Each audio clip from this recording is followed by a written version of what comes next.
देवाचें उतर ह्या नियाळ माळांत सगळ्यांक तुमकां माये मोगाचो येवकार।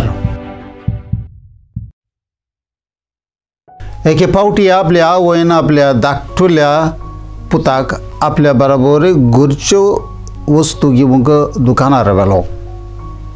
सगल्यो वस्तू घेतल्या उपरांत ह्या ल्हान भुरग्याक पळोवन त्या दुकानदारान एक भिकणाचें आयदन उगडून म्हणलें, घे पुता, तुका तुज्या हातांनी काड। पूण तो भुरगो लजलो आनी फाटीं सरलो।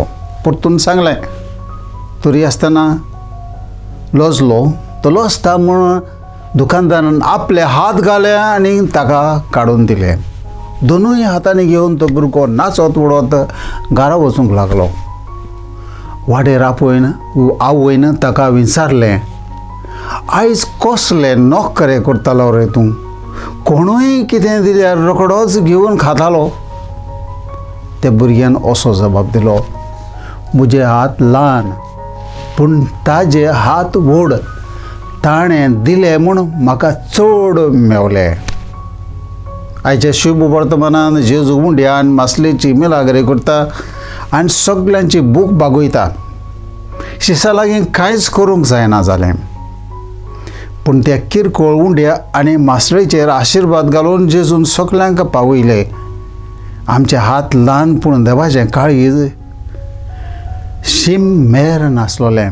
बाबाळसान आमचें जिवीत देवाच्या हातांत घाल्यार तो आमकां आपल्या उदारपणान सुबापणींत जिवितान भरतलो। मागोन आसतना आमकां देवान दिलां ते पासत देवाक दर दिसाक दिन वासुया।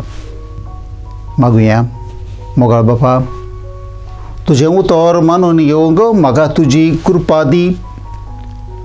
सोम्या जेजू क्रिस्ता बापाची खुशी करूंक म्हाका तुजो आदार दी। पवित्र आत्म्या, जा तूं आमचो आलाशिरो आनीक वाट। आमेन। म्हज्या बरोबर तुमी देवाचें उतर नियाळल्या खातीर देव बरें करूं। ह्या नियाळा वरवीं तुमचें जिवीत देवाक मानता तसलें जावंक, तुमच्या मनाचेर उजवार पडूं आनी काळजांत शांती आसूं।